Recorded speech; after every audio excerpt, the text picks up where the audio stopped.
എല്ലാവർക്കും സലു കിച്ചനിലേക്ക് സ്വാഗതം. ഇന്ന് നമ്മുടെ ഷെഫ്, നമ്മളുടെ അല്ല നിങ്ങളുടെ ഷെഫ് മാറിയിരിക്കുകയാണ്. അവർക്ക് ആഗ്രഹിച്ച ഷെഫാണ്. കുറെ ദിവസമായിട്ട് ചോദിക്കുന്നുണ്ട്, നിസാറിക്ക കാണുന്നില്ലല്ലോ. അല്ല, എനിക്കൊരു സംശയം കേട്ടാ. ഇപ്പം പെണ്ണുങ്ങളും ആണുങ്ങളും എല്ലാവരും ഇബാദത്ത് ചെയ്യുന്നവർ തന്നെയാണ്. പക്ഷെ പെണ്ണുങ്ങൾക്ക് അടുക്കളപ്പണിയും ഉണ്ട്, പ്ലസ് ഇബാദത്തുമാണ്. എന്തുകൊണ്ട് ആണുങ്ങൾക്കും ഇതുപോലെ വീട്ടില് കുറച്ചു നേരം അടുക്കള പണികളിലേക്കൊന്ന് ഏർപ്പെട്ടുകൂടാ? ഞാൻ പറയണതിൽ ശരിയല്ലേ? ഈ കേട്ടോണ്ടിരിക്കുന്നവരൊന്ന് പറയും. ഞങ്ങൾ പുറത്ത് പോയി പണി ചെയ്യുന്നുണ്ട്, പണി ചെയ്തിട്ടാണ് വീട്ടിൽ വരുന്നത്. ഇത് കാണുന്നവർ പറയും നിസാറിക്ക എപ്പോഴും വീട്ടിലാണല്ലോ എന്ന് പറയും. നിസാറിക്ക പെൻഷൻ പറ്റിയ ആളാണ് കേട്ടാ. അതുകൊണ്ട് നിസാറിക്ക ആ കൂട്ടത്തിൽ, ആ ഗണത്തിൽ പെടുത്തണ്ട അല്ലേ? എന്നാലും വീട്ടിൽ നിന്ന് നമ്മൾ പുറത്ത് ചെയ്യുന്നതിനെക്കാട്ടിയും അത് ശരിയാണ്, വർക്ക് അറ്റ് ഹോം ആണ്. കാരണം നന്നായിട്ട്, അതായത് നിസാറിക്കക്ക് റെസ്റ്റ് ഇല്ലാന്ന് തന്നെ പറയാം. എന്നാലും അതിൻ്റെ ഇടയിൽ കൂടി ഇങ്ങനെയുള്ള സൂത്രങ്ങളൊക്കെ ഒപ്പിക്കാറുമുണ്ട് കേട്ടാ. എല്ലാവർക്കും ഒരു ഇൻസ്പിറേഷൻ ഉണ്ടാകട്ടെ എന്ന് വെച്ച്, എല്ലാ ഭാര്യമാർക്കൊക്കെ സന്തോഷം ഉണ്ടാവും. ഭർത്താക്കന്മാർ ഇതുപോലെ അടുക്കളയിൽ കയറ്റി എന്തെങ്കിലുമൊക്കെ ജോലി ചെയ്യിപ്പിക്കണം. ഇപ്പൊ ഇന്ന് ഞാൻ 1-2 ഈസി റെസിപ്പിയാണ്. ഇത് റെസിപ്പി എന്ന് പറയാൻ പറ്റത്തില്ല, പക്ഷെ എങ്കിലും നോൻപ് ഓരോ വിഭവങ്ങളാണ്. അതൊക്കെ വളരെ സിമ്പിൾ ആയിട്ടാണ്. അവര് കണ്ടിട്ട് ഇതിനാണ് നമ്മളൊക്കെ വിളിച്ചു കൂട്ടിയെന്ന് ചോദിക്കും. ഏതായാലും നമുക്ക് അതിലേക്ക് പോകാം. അല്ലല്ല, ആദ്യം തന്നെ ലൈക്ക് ചെയ്യാനും അത് അവർക്ക് പറയേണ്ട കാര്യമില്ല. എന്റെ റെസിപ്പി വരുമ്പോ, പണ്ട് ഞാൻ ലോക്ക്ഡൌണിലൊക്കെ കുറെ റെസിപ്പിയൊക്കെ ഉണ്ടാക്കി, അന്ന് എനിക്കറിയാം. അല്ല, ഇന്നിപ്പോ കുറെ പുതിയ ആൾക്കാരുണ്ട്. അവരൊക്കെ പഴയ വീഡിയോ ഒക്കെ നോക്കുമ്പോ അറിയാം നമ്മളൊക്കെ എങ്ങനത്തെ ഷെഫൊക്കെ ആയിരുന്നു. ലോക്ക്ഡൌണില് ഫുൾ ഡേ, അതായത് എല്ലാ ദിവസവും അല്ലെ, എല്ലാ ദിവസവും നമ്മുടെ വീഡിയോസ് വന്നോണ്ടിരുന്ന ഇവരൊക്കെ തന്നെ ആയിരുന്നു അന്നത്തെ പാചക താരങ്ങൾ. അന്ന് നീ പുറത്തായിരുന്നു. അപ്പൊ എന്തായാലും നമുക്ക് ഇന്നത്തെ ആദ്യത്തെ റെസിപ്പി എന്താണെന്ന് നോക്കാം. അതിനുവേണ്ടി ഒരു 10-15 കാഷ്നട്ട് എടുത്തിട്ടുണ്ട്. പിന്നെ ഒരു 10-15 ബദാം എടുത്തിട്ടുണ്ട്. ബദാം തോല് കളഞ്ഞതാണേ. പിന്നെ ഒരു 5-6 ഡേറ്റ്സ്. പിന്നെ ഇത് കുതിരാൻ വേണ്ടി കുറച്ച് പാലൊഴിച്ച് വെക്കാം. ഇത്രയേ ഉള്ളൂ. ബാക്കി ഇതൊക്കെ വന്നിട്ട് നമുക്ക് ചെയ്യാം. ഇപ്പോൾ രണ്ടാമത്തെ റെസിപ്പിക്ക് ഞാൻ പനീറാണ് എടുത്തിരിക്കുന്നത്. ഞാൻ 200 ഗ്രാമിൻ്റെ പനീറാണ് എടുത്തിരിക്കുന്നത്. അത് നമുക്ക് ചെറിയ ക്യൂബായിട്ട് കട്ട് ചെയ്യണം. അപ്പം ഞാൻ എന്ത് ചെയ്തു, ഒരു മീഡിയം സൈസ് വരട്ടെന്ന് വിചാരിച്ചിട്ട് ഞാനൊരു 12 പീസായിട്ട് ഇത് കട്ട് ചെയ്യുകയാണ്. കട്ട് ചെയ്ത ശേഷം നമുക്കിതൊരു ബൗളിലേക്ക് മാറ്റാം. ഇത് മാറ്റിയിട്ട് നമുക്ക് ഇതിന് വേണ്ടിയുള്ള മസാല ഉണ്ടാക്കണം. അതിനുവേണ്ടി ഞാൻ 1 ടേബിൾ സ്പൂൺ യോഗേർട്ടും, 1/2 ടീസ്പൂൺ മഞ്ഞൾപ്പൊടിയും, ഒരു 3/4 ടീസ്പൂൺ മുളക് പൊടിയും, 1/2 ടീസ്പൂൺ ഗരം മസാല പൗഡറും, പിന്നെ കുറച്ച് ഒറിഗാനയും മിൻറ്റ് ലീഫും അവിടെ കണ്ടതൊക്കെ ഒന്ന് ഇട്ട് കൊടുത്തു. പിന്നെ കുറച്ച് കസൂരി മേത്തി ഇട്ട നല്ല സ്മെല്ലുണ്ടാവും എന്ന് പറഞ്ഞാൽ അതും കുറച്ച് ഇട്ട് കൊടുക്കുകയാണ്. അപ്പോൾ ഇതെല്ലാം ഇട്ട് നല്ല മിക്സ് ചെയ്യണം. നല്ല വൃത്തിയായി മിക്സ് ചെയ്ത ശേഷം നമുക്ക് ഈ പനീറിൽ കോട്ട് ചെയ്ത് നമുക്ക് കുറച്ച് നേരം റെസ്റ്റ് ചെയ്യിപ്പിക്കാം. അപ്പോൾ പോയിട്ട് വരുമ്പം കറക്റ്റ് ആയിരിക്കും ഇത്. മൂന്നാമത്തെ റെസിപ്പിക്ക് വേണ്ടിയുള്ള ഇൻഗ്രീഡിയൻസ് ഒക്കെയാണ് നമ്മളിപ്പോൾ ശരിയാക്കാൻ പോകുന്നത്.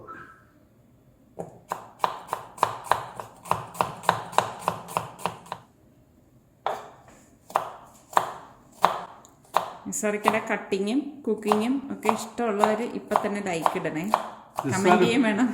റിസ്വാനുണ്ടെങ്കിൽ ഇപ്പൊ ചോദിച്ചോണ്ടിരുന്നേ. റിസ്വാൻ ഇങ്ങനെ കെഞ്ചി ചോദിക്കും അല്ലേ, പാപ്പാക്കൊരു ലൈക്ക് കൊടുക്കണേ.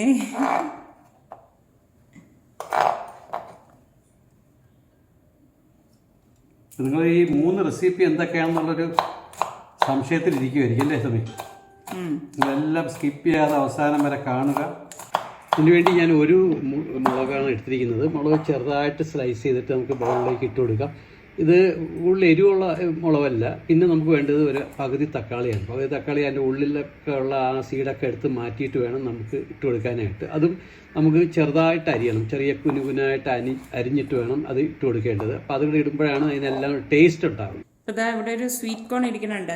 ഞാനന്നൊരു ദിവസം കുറേ സ്വീറ്റ് കോൺ ഇതുപോലെ കട്ട് ചെയ്ത് വേവിച്ച് വെച്ചത് നിങ്ങൾ കണ്ടില്ലേ. അപ്പോൾ ഞാൻ വേവിച്ചിട്ട് തണുത്ത ശേഷം ഫ്രീസറിൽ ഈ നമ്മുടെ സിപ്ലോ കവറിലാക്കി ഫ്രീസറിൽ വെക്കുകയാണ് ചെയ്യണത്. അപ്പോൾ ഇതുപോലെ റെസിപ്പിയൊക്കെ ചെയ്യണ സമയത്ത് നമുക്ക് ഉപയോഗിക്കാം. വേണ്ട, എളുപ്പമാണ്. പിന്നെ മക്കൾക്കൊക്കെ കൊടുക്കണമെങ്കിലും അവർക്ക് ജസ്റ്റ് ഒന്ന്, ഞാനാണെങ്കിൽ മൈക്രോവേവിൽ വെച്ചൊന്ന് ചൂടാക്കിയിട്ടാണ് എടുക്കണത് കേട്ടോ. ഈ നമ്മളുടെ പനീർ, പാസ്ത കഴിക്കും, പക്ഷെ അതിൽ ഇങ്ങനെ ചീസ് അങ്ങനെയൊക്കെ ഇട്ട് കഴിഞ്ഞാൽ നിസാറിക്ക കഴിക്കൂല കേട്ടോ. പക്ഷേ അതൊക്കെ കഴിക്കാത്ത ഒരാൾ ഈ സ്വീറ്റ് കോൺ കഴിക്കും കേട്ടോ. അപ്പം ഞാൻ ഇതിലേക്ക് 1 ടീസ്പൂൺ ചില്ലി ഫ്ലേക്സും പിന്നെ കുറച്ച് ഒർഗാനയും പിന്നെ നമുക്ക് വേണ്ടത് മെയിനായിട്ട് വേണ്ടത് ചീസാണ്. ചീസ് ഏത് ചീസായാലും മതി, നമുക്കതൊന്ന് ഗ്രേറ്റ് ചെയ്ത് ഇട്ട് കൊടുക്കണം. അത് ഗ്രേറ്റ് ചെയ്ത് അതൊക്കെ ചേർത്താലേ അതൊരു ടേസ്റ്റ് ഉണ്ടാവുള്ളൂ. നമ്മൾ ഹെൽത്തി എന്നൊക്കെ പറഞ്ഞാൽ പോലും നമുക്ക് പിന്നെ വേണ്ടത് കുറച്ച് പാകത്തിന് ഉപ്പും കൂടെ ഇട്ട് കൊടുത്ത് ശേഷം നമുക്ക് പിന്നെ വേണ്ടത് ഒരു ക്യാപ്സിക്കമാണ്. അത് കുറച്ച് മതി, ഒരു പകുതി താഴെ മതി. അത് ചെറുതായിട്ട് അരിഞ്ഞിട്ട് കൊടുക്കണം. അത് ഒരു കളറിന് വേണ്ടി ഞാൻ റെഡ് എങ്കിൽ കൊള്ളാമെന്ന് ചോദിച്ചു, പക്ഷേ റെഡ് കിട്ടിയില്ല. അപ്പോൾ ഈ ഗ്രീനേ കിട്ടിയുള്ളൂ. അപ്പോൾ അത് കുറച്ച് ഇട്ട് കൊടുത്ത് നമുക്കിത് നല്ല വൃത്തി ഒന്ന് മിക്സ് ചെയ്യണം. മിക്സ് ചെയ്ത ശേഷം നമുക്കിത് മാറ്റി വെച്ചാൽ മതി. അപ്പോൾ അത് തിരിച്ചു വരുമ്പോഴത്തേക്ക് നമ്മൾ പാകത്തിനാവുകയും ചെയ്യും. 3ാമത്തെ റെസിപ്പിയുടെ കൂട്ടും റെഡിയായിട്ടുണ്ട്. ഇനി ഒരു 2 റെസിപ്പി കൂടെ ഉണ്ട്, അത് നമുക്ക് തിരിച്ചു വന്ന് ചെയ്യാനുള്ളതേ ഉള്ളൂ. എനിക്ക് അങ്ങനെ ഇപ്പം നിസാരക്ക എല്ലാം റെഡിയാക്കി വെച്ചു. കാരണം ഇനി വന്ന ശേഷം ഉള്ള പണികൾ മാത്രമല്ലേ ഉള്ളൂ. അപ്പം നമ്മളിപ്പോൾ പോകുന്നത് കരമനയുള്ള നന്ദിലത്ത് G-Martലേക്കാണ്. അപ്പം അവിടെ ഒരുപാട് ഓഫറൊക്കെ ഉണ്ടെന്ന് പറഞ്ഞിട്ടുണ്ടായിരുന്നു. അവർ നമ്മളെ കുറച്ച് ദിവസമായിട്ട് ക്ഷണിക്കുന്നുണ്ടായിരുന്നു. അപ്പം ഈ നോമ്പൊക്കെ ആയതുകൊണ്ട് കുറച്ച് ഡിലേ വന്നതാണ്. അപ്പം ഇന്ന് എന്തായാലും പോയിട്ട് അവിടെയുള്ള ഓഫർ എന്തൊക്കെയാണെന്നുള്ളത് ഞാൻ നിങ്ങളിലേക്ക് എത്തിക്കാമെന്ന് വിചാരിച്ചു. അങ്ങനെ ഇപ്പം നമ്മൾ നന്ദിലത്ത് G-Martലേക്ക് എത്തിയിരിക്കുകയാണ്. ഇപ്പം ഇതൊരു ഫെസ്റ്റിവൽ മന്ത് എന്ന് തന്നെ പറയാം. കാരണം വിഷുവും പെരുന്നാളും ഒക്കെ വരുന്നത് പ്രമാണിച്ച് ഇവിടെ പല പ്രൊഡക്റ്റിനും 70% വരെ ഓഫർ ഉണ്ടെന്നാണ് പറയുന്നത്. അപ്പൊ ഞാൻ വിചാരിച്ചു ശരി എന്നാ പിന്നെ ഇതൊക്കെ ഒന്ന് കണ്ടിട്ട് നിങ്ങൾക്ക് ആർക്കെങ്കിലും ഇതുകൊണ്ട് ഉപകാരപ്പെട്ടാലോ. എനിക്കും ഇങ്ങനെയൊക്കെ ഓഫർ ഉണ്ടെന്ന് അറിയുമ്പോഴേക്ക് വന്ന് കാണാനൊക്കെ ഭയങ്കര ഇഷ്ടമാണ് കേട്ടാ. ശരിക്കും നല്ല വിശാലമായിട്ടുള്ള ഷോറൂമാണ്. എല്ലാം അറേഞ്ച് ചെയ്തിരിക്കുന്നത് തന്നെ കാണാൻ നല്ല രസമുണ്ട് കേട്ടോ. വാഷിംഗ് മെഷീനും ടിവിയും എല്ലാ ഐറ്റം ഇതുപോലെ നമുക്ക് ഇങ്ങനെ ഓടി നടന്ന് കാണാൻ പറ്റും. കാരണം ഒരുപാട് ചോയ്സ് ഉണ്ടെന്നുള്ളതാണ്. പല ബ്രാൻഡിൻ്റെത് എല്ലാം നല്ല ഓഫറിലൊക്കെ തന്നെയാണ് ഇരിക്കുന്നത്. എൻ്റെ കണ്ണ് ഇപ്പോഴും ഫ്രണ്ട് ലോഡ് വാഷിംഗ് മെഷീനിലേക്ക് ഇങ്ങനെ ഓടി ചെല്ലും കേട്ടോ. കാരണം നമുക്കൊരു കാര്യം വാങ്ങിക്കണം എന്ന് മനസ്സിൽ കരുതിയാൽ അതിനി എവിടെ ചെന്നാലും അതിലേക്ക് തന്നെ ആയിരിക്കും കണ്ണു പോകുന്നത്. അതിൽ ബെസ്റ്റ് എടുക്കാനായിട്ടേ നോക്കത്തുള്ളൂ. പിന്നെ ഫ്രിഡ്ജിന്റെ കാര്യം എടുത്താലും ഇത് തന്നെയാണ് കേട്ടോ. ചെറുത് മുതൽ വലിയ ഫ്രിഡ്ജ് വരെ ഞാനിവിടെ കണ്ടു. കണ്ടോ, ഡബിൾ ഡോർ ഫ്രിഡ്ജ് ഉണ്ട്, സിംഗിൾ ഡോർ ഉണ്ട്. നമ്മളുടെ ആവശ്യങ്ങൾക്കനുസരിച്ചുള്ള എല്ലാ ഐറ്റംസും ഞാൻ ഇവിടെ കാണുന്നുണ്ട്. ഇവിടെ ഞാൻ കണ്ടതില് ഫ്രിഡ്ജിന്, AC-ക്ക്, TV-ക്കാണ് നല്ല ഓഫർ ഇവിടെ കാണുന്നത് കേട്ടോ. അപ്പം ഓരോന്നും പുതിയ പുതിയ മോഡൽ, അതായത് ലേറ്റസ്റ്റ് മോഡൽ ഐറ്റംസ് ഒക്കെ തന്നെയാണ് ഉള്ളത്. പിന്നെ ഇതിലെല്ലാം നമുക്ക് ചോയ്സ് ഉണ്ട് ഏതാണ് സെലക്ട് ചെയ്യാന്നുള്ളത്. അപ്പൊ ഞാനിങ്ങനെ ഇപ്പൊ നമ്മുടെ വീട്ടിൽ ഫ്രിഡ്ജൊക്കെ ഉണ്ടെങ്കിലും ഇങ്ങനെ കാണുമ്പോഴേക്കും ഞാൻ എല്ലാം ഒന്ന് ചെക്ക് ചെയ്യും കേട്ടോ. അപ്പൊ നമുക്ക് അറിയാൻ പറ്റും പുതിയ മോഡൽ ഏതാണ്, അതിന്റെ ഒരു പ്രത്യേകതകൾ എന്താണ്. ഞാൻ എല്ലാം അവരുടെ അടുത്ത് അത് ചോദിക്കും. അപ്പൊ അവര് ഡീറ്റെയിൽ ആയിട്ട് കാര്യങ്ങളെല്ലാം പറയുകയും ചെയ്യും. അപ്പൊ ഇങ്ങനെ മോഡലുകൾ ഓരോ ഐറ്റംസിൽ മാറിക്കൊണ്ടിരിക്കും. അതുപോലെ തന്നെയാണ് കിച്ചൺ ഹോബിന്റെ കാര്യമായാലും. കണ്ട പല കമ്പനികളുടെ ഹോബും നല്ല റീസണബിൾ പ്രൈസ് ആയിട്ട്, അതായത് ഓഫർ ഉണ്ടല്ലോ ഇവിടെ. അപ്പൊ നോക്കുമ്പോഴേക്കും ഞങ്ങളന്ന് പാലുകാച്ചിന്റെ സമയത്തൊക്കെ വാങ്ങിച്ചതിൽ നിന്ന് നല്ല ഓഫർ ഉണ്ട് കേട്ടോ ഇപ്പൊ കാണുന്നത്. അതുപോലെ തന്നെയാണ് AC-യുടെ കാര്യം. ഇപ്പൊ എനിക്ക് ഒന്നാമത് ചൂട് സമയമല്ലേ, അപ്പൊ അതുകൊണ്ട് തന്നെ AC-ക്കൊക്കെ നല്ല ഓഫർ ഇട്ടിട്ടുണ്ട്. അതും എല്ലാ ബ്രാൻഡിൻ്റെതും നമുക്ക് പുതിയ മോഡൽ തന്നെ ഇവിടെ കാണാൻ സാധിക്കും. അപ്പൊ നമുക്ക് നമുക്കും കുറച്ച് സമയം കഴിഞ്ഞ് ഈ ഒരു സമയത്തൊക്കെ വാങ്ങിച്ചാൽ മതിയായിരുന്നല്ലോ എന്ന് തോന്നും. പക്ഷെ നമ്മൾ ആ കാലഘട്ടത്തിനനുസരിച്ച് ഓരോന്നും ചെയ്യുന്നതാണ്. പക്ഷെ ഇപ്പൊ നോക്കുമ്പോഴേക്കും എല്ലാം നല്ല ഓഫറിലാണ്. അതേപോലെ തന്നെയാണ് എനിക്ക് ഏറ്റവും ഇഷ്ടമുള്ള ഒരു സെക്ഷനാണ് ഈ ഒരു സെക്ഷൻ കേട്ടോ. എത്ര പാത്രം ഉണ്ടെങ്കിലും പിന്നെ ഈ പാത്രങ്ങളിലേക്ക് തന്നെ കണ്ണ് ഓടിച്ചു പോകും. ഞാൻ ഇങ്ങനെ എല്ലാം എടുത്തു നോക്കും കേട്ടോ. നമ്മൾ എപ്പോഴും പാത്രങ്ങൾ വാങ്ങിക്കുമ്പോൾ പ്രത്യേകം ശ്രദ്ധിച്ചേക്കണം. നല്ല ക്വാളിറ്റി ഉള്ള പാത്രങ്ങൾ മാത്രമേ നമ്മൾ വാങ്ങാവൂ. അങ്ങനെ വാങ്ങിക്കുമ്പോൾ ഉള്ളൊരു ഗുണം എന്ന് പറഞ്ഞാൽ പെട്ടെന്നൊന്നും അത് ചീത്തായി പോകത്തൊന്നുമില്ല. അപ്പൊ ഈ അത്യാവശ്യം നല്ല വെയിറ്റ് ഒക്കെ ഉള്ള പാത്രമൊക്കെ ആണെങ്കിൽ നല്ല ക്വാളിറ്റി ആയിരിക്കും. ഇപ്പൊ നോൺ സ്റ്റിക്ക് തന്നെ വളരെ ലൈറ്റ് വെയിറ്റ് ഉള്ളതൊന്നും നമ്മൾ എടുക്കാതിരിക്കുകയാണ് നല്ലത് കേട്ടോ. അപ്പൊ അങ്ങനത്തെ ഒക്കെ ഒരുപാട് നല്ല നല്ല പാത്രങ്ങളുടെ കളക്ഷൻ തന്നെ ഞാൻ ഇവിടെ കാണുന്നുണ്ട്. അതുപോലെ തന്നെ ഫ്രൈ പാൻ തന്നെ എന്തെല്ലാം മോഡലിലുള്ളതുണ്ട്. അപ്പൊ എന്റെ കയ്യിൽ ഞാൻ ഇതുപോലെ, എന്റെ കുറച്ചുകൂടി വലിപ്പമുണ്ട്. പാൻ കണ്ടപ്പോഴേക്ക് പലരും ചോദിച്ചിട്ടുണ്ടായിരുന്നു. അപ്പൊ ഞാൻ ഇവിടെ വന്ന് കണ്ടപ്പോഴേക്ക് ഈ പാനൊക്കെ ഇവിടെയും ഉണ്ട്. അപ്പം ഇതുപോലെ നമ്മൾ ഇപ്പം നിങ്ങൾക്ക് ഇവിടെ ഒക്കെ ഉള്ളവരെ വാങ്ങിക്കണം എന്നുണ്ടെങ്കിൽ നന്ദിലത്ത് G-Martൽ വന്നാൽ ഇതെല്ലാം ഉണ്ട് കേട്ടോ.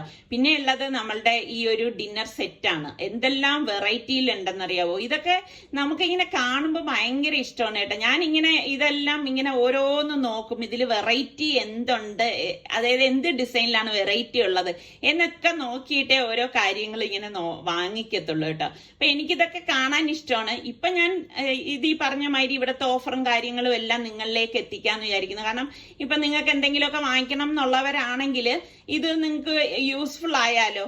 അപ്പൊ ഇത് കണ്ടോ, പല ടൈപ്പിൽ നമുക്ക് ഇഷ്ടമുള്ള മോഡലിലുണ്ട്. അതുപോലെ തന്നെ എടുത്ത് പറയേണ്ടതാണ് മൈക്രോവേവ് ഓവനും OTG ഓവനും കേട്ടോ. അപ്പൊ ഞാൻ ഇവരുടെ അടുത്ത് ചോദിച്ചപ്പോഴേക്ക് സ്മോൾ സൈസ് മുതൽ വലുത് വരെ ഉണ്ട് കേട്ടോ. അതുപോലെ തന്നെ ഡിഫറെന്റ് മോഡൽ ആയിട്ടുള്ളതുണ്ട്. പണ്ടൊന്നും ഇങ്ങനെ നമുക്ക് ചോയ്സ് ഒന്നും ഉണ്ടായിരുന്നില്ല കേട്ടോ, പ്രത്യേകിച്ച് നാട്ടില്. പക്ഷെ ഇപ്പൊ ഞാൻ വിചാരിക്കായിരുന്നു ഇവിടെയൊക്കെ ഉള്ളവർക്ക് വാങ്ങിക്കണമെങ്കിൽ ഇപ്പൊ ഗൾഫിൽ നിന്നൊന്നും കൊണ്ടുവരേണ്ട ഒരു ആവശ്യമില്ല. ഇവിടെയൊക്കെ വന്നു കഴിഞ്ഞാൽ നല്ല ഓഫർ പ്രൈസിൽ നമുക്ക് മനസ്സിനിണങ്ങിയത് നമുക്ക് തന്നെ സെലക്ട് ചെയ്ത് എടുക്കാൻ പറ്റും. പിന്നെ മിക്സിയുടെ കാര്യം പറഞ്ഞാലും അങ്ങനെ തന്നെയാണ് കേട്ടോ. പല മോഡലില് ഇപ്പൊ ഒരു കമ്പനിയുടെ തന്നെ ഒരു 3-4 മോഡല് ഞാൻ ഇവിടെ കാണുന്നുണ്ട്. അപ്പൊ എന്റെ കയ്യിലിരിക്കുന്ന മിക്സിയൊക്കെ പലരും ചോദിച്ചിരുന്നു, ഞാൻ ഓൺലൈനിൽ വാങ്ങിയാണ്. ആ ടൈപ്പൊക്കെ ഞാൻ ഇവിടെ കണ്ട്.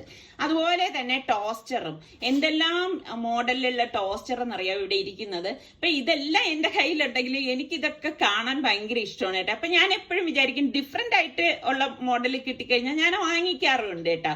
അപ്പൊ ഞാൻ ഇതെല്ലാം ഇങ്ങനെ നോക്കാണ്. എനിക്ക് ഭയങ്കര, അതായത് നമുക്ക് ഇത് ഓഫറിൽ ഇത്രയും വില കുറച്ചൊക്കെ സാധനം കിട്ടുന്ന കാണുമ്പോഴേക്ക് ഭയങ്കര ഒരു ഇഷ്ടം തോന്നുമല്ല. കണ്ടതില് എനിക്ക് ഏറ്റവും പ്രത്യേകത തോന്നിയത് എന്തെന്ന് വെച്ചാൽ ഓരോ പ്രോഡക്റ്റിനും ഓഫർ ഇട്ടിട്ടുണ്ട് കേട്ടോ. ഓഫർ ഇല്ലാത്ത ഒരു പ്രൊഡക്റ്റ് പോലും ഇല്ല എന്നുള്ളതാണ്. അപ്പം നിങ്ങൾക്കൊക്കെ എന്തായാലും ഇഷ്ടപ്പെടും. കാരണം നമ്മൾ നോക്കുന്ന ഓരോ കാര്യത്തിനും ഇവിടെ നല്ല ഓഫർ തന്നെയാണ്. അപ്പൊ ഞാൻ ഇവരുടെ അടുത്ത് ചോദിച്ചു, നിങ്ങൾക്ക് എങ്ങനെ ഇത്രയും ഓഫറിൽ സാധനങ്ങൾ കൊടുക്കാൻ സാധിക്കുന്നു എന്ന് ചോദിച്ചപ്പോൾ അവര് പറഞ്ഞെന്താ വെച്ചാല് നന്ദിലത്ത് G-Mart നേരിട്ടാണ് സാധനങ്ങൾ എത്തിക്കുന്നത്. അപ്പോൾ അതുകൊണ്ട് തന്നെയാണ് അവർക്ക് ഇത്രയും ഓഫറിൽ ജനങ്ങളിലേക്ക് ഇത് എത്തിക്കാനും പറ്റുന്നതെന്നാണ് പറഞ്ഞത്. എന്തായാലും നിങ്ങൾ ഒരു പ്രാവശ്യമെങ്കിലും നന്ദിലത്ത് G-Mart ഒന്ന് സന്ദർശിക്കുക. നല്ല നല്ല ഓഫർ ഉണ്ട്. പ്രത്യേകിച്ച് ഞാൻ നേരത്തെ പറഞ്ഞില്ലേ, ഇതൊരു ഫെസ്റ്റിവൽ മന്ത് തന്നെയാണ്. അപ്പൊ നമുക്ക് എന്തെങ്കിലുമൊക്കെ ആവശ്യം ഉണ്ടെങ്കിൽ നമ്മൾ ഈ ഒരു സമയത്ത് വാങ്ങിച്ചു വെച്ചാൽ നമുക്ക് പൈസയും ലാഭമാണ്. കാരണം 70% വരെ ഇവർ നല്ല ഓഫറിലാണ് ഓരോ കാര്യവും ഇവിടെ സെയിൽ ചെയ്യുന്നത്. അപ്പൊ എന്തായാലും അവരുടെ കാര്യങ്ങളെല്ലാം ഞാൻ മനസ്സിലാക്കി. പിന്നെ ഞാൻ ഇന്നൊന്നും വാങ്ങിക്കാനായിട്ട് നിന്നിട്ടില്ല. അപ്പൊ ഞാൻ വാങ്ങിക്കാൻ ഇൻഷാല്ലാ വരുന്നുണ്ട്. നിങ്ങൾക്കറിയാലോ എനിക്ക് എന്താണ് വേണ്ടതെന്നുള്ളത്. അപ്പൊ ഞാൻ മുന്നേ പറഞ്ഞിട്ടുണ്ട്, എനിക്ക് വേണ്ട സാധനങ്ങൾ ഞാൻ മെല്ലെ അത് നോക്കി തന്നെ വാങ്ങിക്കത്തുള്ളൂ എന്നുള്ളത്. അപ്പൊ ഇതെല്ലാം കണ്ട ശേഷം ഇനിയിപ്പം ഞങ്ങള് വീട്ടിലേക്ക് പോവാണ്. കാരണം നോമ്പ് കുറിക്കാനുള്ളത് ഇനിയിപ്പം നിസാർക്കയ്ക്ക് ബാക്കിയുള്ള ജോലി പെൻഡിങ് കിടക്കാണ്. അപ്പൊ ഇനിയിപ്പോ വീട്ടിൽ ചെന്നിട്ട് വേണം അതിന്റെ കാര്യങ്ങളെല്ലാം ഒന്ന് നോക്കാനായിട്ട്. നമ്മൾ തിരികെ വന്നപ്പോൾ കുറച്ച് ലേറ്റായി പോയി. പിന്നെ ഒട്ടും താമസിച്ചില്ല. ഞാനൊരു ബൗളെടുത്തിട്ട് കുറച്ച് കോൺഫ്ലവറും കുറച്ച് മൈദയും കുറച്ച് വെള്ളവും ചേർത്ത് ഒന്ന് മിക്സ് ചെയ്യുവാണ്. കട്ടയില്ലാതെ മിക്സ് ചെയ്യണം. ഇപ്പം നമുക്കത് പനീർ ഒന്ന് കോട്ട് ചെയ്യാനാണ്. അപ്പോൾ അത് ഒന്ന് മിക്സ് ചെയ്ത ശേഷം മാറ്റി വയ്ക്കാം. പിന്നെ ഒരു കോൺഫ്ലാക്സ് എടുത്ത്, ഞാൻ കോൺഫ്ലാക്സ് യഥാർത്ഥം ഞാൻ വാങ്ങിച്ചപ്പോൾ മാറിപ്പോയി. ഇതൊരു സ്ട്രോബെറി ഫ്ലേവർ ആയിപ്പോയി. സാരമില്ല, അത് നമുക്ക് മാറ്റി വെച്ചിട്ട് നമുക്കൊരു ട്രേ വേണം. നമ്മൾ എയർ ഫ്രൈയിലെ ട്രേയിൽ ഒരു ബട്ടർ പേപ്പർ വെച്ചിട്ട് അതിലേക്ക് നമ്മൾ ഓരോ പനീർ ക്യൂബും ഈ മൈദ മിക്സിൽ ഒന്ന് കോട്ട് ചെയ്തിട്ട് കോൺഫ്ലാക്സിൽ ഒന്ന് കോട്ട് ചെയ്തെടുക്കണം. ഇത് കോട്ട് ചെയ്ത് ഓരോ ക്യൂബ്സും ഇതുപോലെ കോട്ട് ചെയ്തിട്ട് നമുക്ക് ഈ എയർ ഫ്രൈ ട്രേയിലോട്ട് വെച്ച് കൊടുക്കാം. അപ്പോൾ ഇത് നല്ല കോട്ട് ചെയ്തിരിക്കണം. കോട്ട് ചെയ്ത് കഴിഞ്ഞാലാണ് നല്ല രസം ഉണ്ടാവുക. ഇതിപ്പോൾ എല്ലാം ഞാൻ കോട്ട് ചെയ്ത് എടുത്തിട്ടുണ്ട്. ഇപ്പോൾ എയർ ഫ്രയറിലോട്ട് ഞാൻ വെക്കുകയാണ്. വെച്ചിട്ട് 150 ഡിഗ്രിയിൽ ഒരു 15 മിനിറ്റ് ഞാൻ വെക്കുകയാണ്. ഇടയ്ക്കൊന്ന് എടുത്ത് നോക്കണം അത് ശരിയായിട്ടുണ്ടോ എന്നുള്ളത്. അപ്പോൾ ഞാനൊരു 10 മിനിറ്റ് കഴിഞ്ഞപ്പോൾ തന്നെ അത് ശരിയായിട്ടുണ്ട്. അപ്പോൾ ഞാനത് എയർ ഫ്രൈയിൽ നിന്ന് മാറ്റുവാണ്. നല്ല അടിപൊളി മണമുണ്ട്. ഇപ്പോൾ ഇത് നമുക്കൊരു പ്ലേറ്റിലേക്ക് മാറ്റാം. ഇതാണ് നമ്മളെ ഫസ്റ്റ് റെസിപ്പി. നിങ്ങൾക്കെല്ലാം ഇഷ്ടപ്പെട്ടു എന്ന് വിശ്വസിക്കുന്നു. ഇനി നമുക്ക് രണ്ടാമത്തെ റെസിപ്പിക്ക് വേണ്ടി ഞാൻ 3 സ്ലൈസ് ബ്രെഡ് എടുത്തിട്ടുണ്ട്. അതിൻ്റെ അകത്ത് കുറച്ച് കച്ചപ്പ് തേക്കുകയാണ്. കച്ചപ്പ് എല്ലാത്തും നല്ല എണ്ണം തേച്ച ശേഷം നമ്മൾ നേരത്തെ ഉണ്ടാക്കി വെച്ചിരിക്കുന്ന ആ ചീസ് കോൺ മിക്സ് ഉണ്ടല്ലോ, അത് നമുക്ക് നല്ല രീതിയിൽ അതിനകത്ത് നിറച്ചു കൊടുക്കാം. നമുക്ക് കണ്ട ഇതുപോലെ വെച്ച ശേഷം ഇതും നമുക്ക് എയർ ഫ്രൈയിൽ തന്നെ എടുക്കുന്നതാണ്. കുറച്ച് ഹെൽത്തി ആയിക്കോട്ടെ എന്ന് വിചാരിച്ചു. പിന്നെ ഇതിൻ്റെ അകത്ത് കുറച്ച് ചീസ് ഇട്ട് കൊടുക്കുകയാണ്. ചീസൊക്കെ ഇടുമ്പോഴാണ് ഇതിനൊരു നല്ലൊരു ടേസ്റ്റ് ഉണ്ടാവുക. അപ്പം ഞാൻ ഈ 3 സ്ലൈസും ഈ എയർ ഫ്രൈയിലോട്ട് വെച്ച് കൊടുക്കണം. അപ്പോൾ എയർ ഫ്രൈയിൽ വെക്കുമ്പോൾ നമ്മൾ ബട്ടർ പേപ്പർ വയ്ക്കാൻ മറന്നു പോകരുത്. അത് വെച്ചിട്ട് നമ്മൾ നേരെ എയർ ഫ്രൈയിൽ വെക്കുകയാണ്. അത് വെച്ച് കഴിഞ്ഞിട്ട് നമ്മൾ അതും ഇതുപോലെ തന്നെ 150 ഡിഗ്രിയിൽ, അതിനും കൂടുതൽ സമയമൊന്നും വേണ്ട, 10-15 മിനിറ്റ് മതി. ഞാനൊരു 15 മിനിറ്റ് വെച്ചിട്ട് ഒന്ന് നോക്കുവാണ്, ശരിയായിട്ടുണ്ട്, ആ സമയം കൊണ്ട് അത് കറക്റ്റായിട്ടുണ്ട്. അപ്പോൾ ഞാനത് എയർ ഫ്രൈയിൽ നിന്ന് മാറ്റുവാണ്. ഇത് നമുക്കൊന്ന് കട്ട് ചെയ്ത് വെക്കാം. ഇതൊരു ഫുള്ളായിട്ട് എടുക്കണ്ട, 2 പീസായിട്ട് ഞാനൊന്ന് കട്ട് ചെയ്യുവാണ്. നല്ല മണം വരുന്നുണ്ട്, നല്ല ഒരു പിസ്സയുടെ മണമാണ് വരുന്നത്. അപ്പോൾ അതും ഒരു പ്ലേറ്റിലേക്ക് മാറ്റിയിട്ട് കച്ചപ്പമായിട്ടാണ് ഞാൻ സെർവ് ചെയ്യാൻ ഉദ്ദേശിക്കുന്നത്. അപ്പോൾ ഞാൻ കച്ചപ്പ അതിൻ്റെ സെൻറ്ററിലോട്ട് വയ്ക്കുമ്പം നല്ല അടിപൊളി ലുക്കാണ്.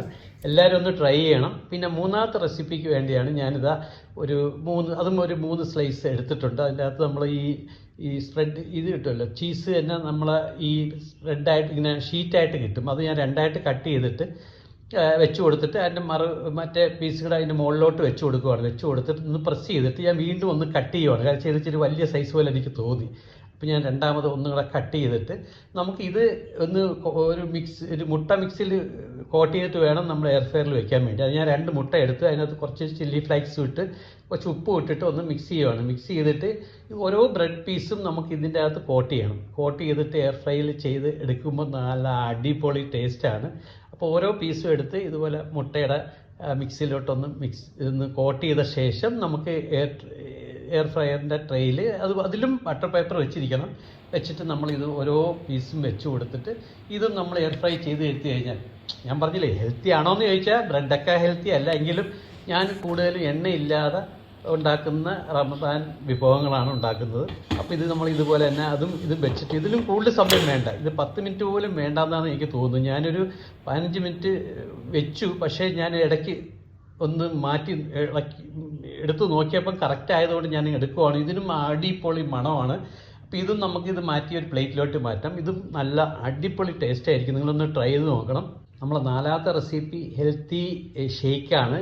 ഞാൻ പോകുന്നതിന് മുമ്പ് ഈ ബദാമും കാഷ്നട്ടും ഡേറ്റ്സൊക്കെ ഒന്ന് സോക്ക് ചെയ്യാൻ വെച്ചല്ലോ, അത് നല്ല വൃത്തി റെഡി ആയിട്ടുണ്ട്. അപ്പോൾ അതിലേക്ക് ഞാനൊരു 3-4 സ്ലൈസ് ആപ്പിൾ ഇട്ട് കൊടുക്കുവാണ്. പിന്നെ കുറച്ച് തണുപ്പിന് ഐസ് വേണം, ഒരു 2-3 ക്യൂബ് ഐസും കൂടെ ഞാൻ ഇട്ട് കൊടുത്ത്, പിന്നെ മധുരമൊന്നും വേണ്ട. മധുരത്തിന് പകരം ഞാൻ എന്ത് ചെയ്യുന്നത് വെച്ച് കഴിഞ്ഞാൽ കുറച്ച് പാൽ ഒഴിക്കണം. അത് നമുക്ക് തിക്നെസ് അനുസരിച്ച് കട്ടിയായിട്ട് വേണമെങ്കിൽ കട്ടിയായിട്ട് വേണം, അല്ലെങ്കിൽ ലൂസാക്കി കുറച്ച് കൂടുതൽ പാൽ ഒഴിക്കണം. പഞ്ചസാരയ്ക്ക് പകരം ഞാനിവിടെ ചേർക്കുന്നത് കുറച്ച് തേനാണ്. നല്ല അടിപൊളി തേൻ എനിക്ക് ഈ അടുത്ത കാലത്ത് സമിക്കാരോ കൊണ്ട് കൊടുത്തതാണ്. അപ്പോൾ ആ തേനും എടുത്തു. ഇനി അത് അടച്ചിട്ട് നമുക്കൊന്ന് അടിച്ചെടുക്കും. എത്രയും ഹെൽത്തിയാണ്. നിങ്ങൾക്ക് നോൻപ് കുറിക്കുമ്പോഴൊക്കെ കുടിക്കാൻ പറ്റിയ ഒരു ഹെൽത്തി ഷേക്കോ ഡ്രിങ്കോ എന്ത് വേണമെങ്കിലും പറയാം. ഇത് ഒരു ഗ്ലാസ് കുടിച്ചു കഴിഞ്ഞാൽ വേറൊന്നും കുടിക്കേണ്ട കാര്യമില്ല. അടിപൊളി ടേസ്റ്റാണ്. നിങ്ങളെല്ലാവരും ഇതും ഒന്ന് ട്രൈ ചെയ്ത് നോക്കിയിട്ട് ഫീഡ്ബാക്ക് തരണേ. ഇനി നമുക്ക് 5ാമത്തെ റെസിപ്പിയിലേക്ക് പോകാം. ഞാൻ കുറച്ച് ഗ്രേപ്സ് എടുത്തിട്ടുണ്ട്. ഈ സീഡ്ലെസ് ഗ്രേപ്സ് ആണ്, മറ്റേ ജ്യൂസ് അടിക്കുന്ന ഗ്രേപ്സ് അല്ല. അപ്പോൾ അത് ഒരു ജാറിലേക്ക് ഇട്ടിട്ട് കുറച്ച് ഐസ് ഇട്ട് കൊടുക്കുകയാണ്. ഐസ് ഇട്ട് കൊടുത്ത ശേഷം ഒരു അര നാരങ്ങ നീര് അതും കൂടെ ഒന്ന് പിഴിഞ്ഞൊഴിക്കുകയാണ്. അതും കഴിഞ്ഞ ശേഷം നമുക്ക് കുറച്ച് വെള്ളം ഒഴിച്ചിട്ട് അടിച്ചെടുത്ത ശേഷം നമുക്ക് നോക്കിയപ്പോൾ മധുരം കുറവാണെന്നൊരു തോന്നൽ എനിക്ക് ഈ മുന്തിരിക്ക്. അപ്പോൾ അത് കാരണം കുറച്ച് പഞ്ചസാര കൂടെ ഇട്ട് കൊടുക്കുകയാണ്. ഇട്ട് കൊടുത്ത് അടിച്ച് ഞാൻ ഗ്ലാസ്സിലോട്ട് സെർവ് ചെയ്യുകയാണ്. ഞാൻ സത്യം പറഞ്ഞാൽ ഇതെല്ലാം ഉണ്ടാക്കാൻ ഉദ്ദേശിച്ചത്, ഞാനൊരു മൊഹിത്തോ ഉണ്ടാക്കാൻ വേണ്ടിയാണ് ഇതൊക്കെ എടുത്തത്. പക്ഷേ സമയക്കുറവുകൊണ്ട് ഞാൻ ഇതിൻ്റെ രൂപം അങ്ങ് മാറ്റി. ഇതും നല്ല അടിപൊളി ജ്യൂസാണ്, ഇതൊന്ന് ട്രൈ ചെയ്യുക. അപ്പോൾ ഇതെല്ലാം കഴിഞ്ഞ് വന്നപ്പം നോയമ്പ് കുറിക്കാനുള്ള സമയമായി. ഞാനിതെല്ലാം ടേബിളിൽ കൊണ്ടുവന്ന് സെറ്റ് ചെയ്തു. പിന്നെ കുറച്ച് ഫ്രൂട്ട്സൊക്കെ കട്ട് ചെയ്തിട്ടുണ്ട്. അപ്പോൾ നമ്മളെല്ലാവരും നോയമ്പ് കുറിക്കുകയാണ്. ഇന്നത്തെ നോയമ്പ് തുറ എൻ്റെ വകയാണ്. കാര്യം വെച്ച് കഴിഞ്ഞാൽ സമിക്കുന്നത് ഞാൻ പറഞ്ഞില്ലേ, കുറച്ച് ജോലി ഉണ്ടായിരുന്നു പുറത്ത്. അപ്പോൾ അത് കാരണമാണ് ഞാൻ വിചാരിച്ചു ഇന്ന് അവളെ ഹെൽപ്പ് ചെയ്യാമെന്ന് വിചാരിച്ചിട്ട് ഞാൻ തന്നെ അടുക്കളയിലോട്ട് കയറിയതാണ്. പക്ഷെ അടിപൊളിയാണ്, നിങ്ങൾ എല്ലാം ഒന്ന് ട്രൈ ചെയ്ത് നോക്കണം. സമി, ഈ കഴിച്ചതിൽ ഏതാണ് ഇഷ്ടപ്പെട്ടത്? എനിക്ക് മുട്ട വെച്ചിട്ടുള്ളത്, ചീസ് വെച്ച്. എനിക്ക് ഏറ്റവും ഇഷ്ടപ്പെട്ടത് ഇതാണ്. എനിക്ക് ഏറ്റവും ഇഷ്ടപ്പെട്ടത് അടിപൊളി ടേസ്റ്റാണ്. അപ്പം എന്തായാലും നിങ്ങളിതെല്ലാം ഏതെങ്കിലും ട്രൈ ചെയ്തിട്ട് അടുത്ത വീഡിയോയിൽ എനിക്ക് റിപ്ലൈ തന്നാൽ മതി. അപ്പം ഇനി നല്ല വീഡിയോ റെസിപ്പി ആയിട്ടൊക്കെ വീണ്ടും കാണാം. അതുവരെ എല്ലാവർക്കും ബൈ ബൈ.